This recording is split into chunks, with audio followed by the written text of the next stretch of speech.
Okay, this is a baby spinach container that we got from Aldi. We have already removed that. You can use a pair of scissors to cut off the lid. And then what you can do is you take a sharp knife, holes or slits. And okay, there's a great recycling symbol. We're doing that. We're recycling. Okay, one of the things that you can do is you've got this large container. And you could potentially fill this up with soil and just use this to grow one thing, maybe just tomatoes or peppers. But the thing is, most of us don't have a lot of space in our house. So, you know, if we're going to start 21 different seeds, we need not this many containers. So what you're going to do is Amazon box, and everybody's got those laying around, or an old pizza box. You want to cut these up to fit the inside of your container, and you'll use these as dividers. And what you do is you can make several compartments in one large container. That way you can put potentially tomatoes, peppers, eggplant, calendula. You know, you've got a lot more to work with than just this huge container. Okay, so what we're going to do now is we've got our container prepared, we've got our cardboard pieces, and now we're going to start putting them in. And this particular container has ridges already. So what we're going to do is we're going to put our seed starter mix in.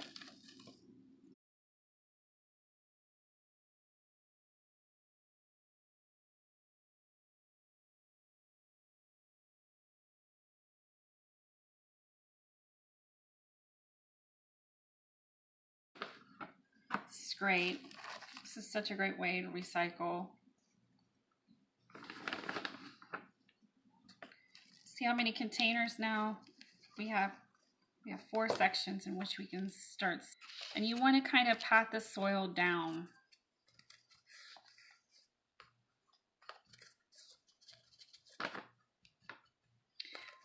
My hero, Monty Don from Gardener's World, always pats it down with a wonderful little instrument, but we don't have one of those little instruments, so we're just using our fingers. Okay, so we've got it divided, we've got our soil in it, and so now what we're going to do is we're going to plant something, and we're going to plant these wonderful peppers. Actually, this is my very favorite pepper. It's Chervina Tushka. It's from Seed Savers Exchange, and this is an heirloom pepper from Bulgaria. It's a sweet, beautiful pepper. So what we're going to do is we're going to pour all the seeds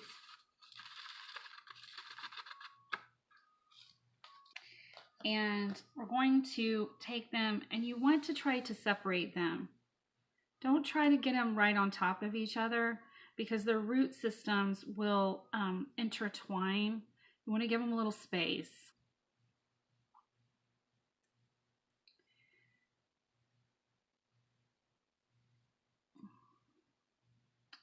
And one of your best instruments for gardening and doing seeds is a pencil. So if you've got a seed that kind of goes over into the edge, make sure you just move it away with just a regular pencil. Okay, we've gone ahead and we've planted our seeds. One of the things that you want to do, this is a tip, is you want to make sure you label and date each section.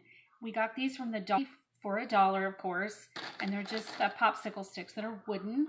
So you can put these in the burning pile at the end, or, you know, they're easily recyclable. So we've got our seeds in each one. We've got Chervina Tushka pepper. We have jalapeno pepper. We have red cherry tomato and Roma tomatoes. So we've got that in, and some of the soil's already been put on these peppers, but we're going to cover the rest of them. We have our handy dandy sour cream container that we're using as our cup.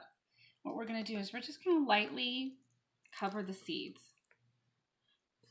Matter of fact, this doesn't have to be too intense. Just what you're going to do is cover the seeds. Even some seeds don't need covering, but your back of your packet will tell you that. Just use the back of your hand or your fingers to just gently press that soil down over the seeds.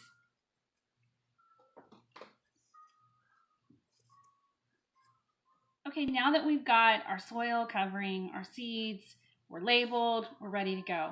So we have our handy dandy sprayer here that we got from IKEA, and we're just gonna mist your soil.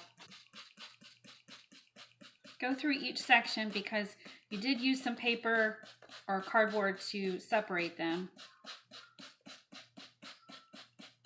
So don't do this and hope for the best. Go through your sections.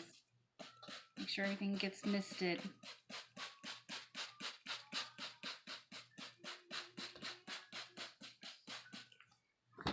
And then you'll just put that in a warm south-facing window in a warm part of your house. Okay, what we'll be looking for when the seeds germinate, they're going to get 2 tiny leaves, and those are their beginning, like their babies.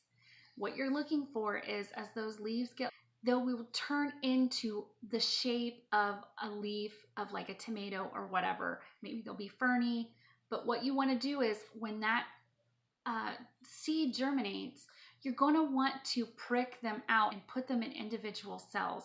That's where most people who start seeds at home miss the mark. You've got to prick them out of their little tiny habitat where they're tiny babies and put them in their own individual cell or house so they can get larger and become a plant.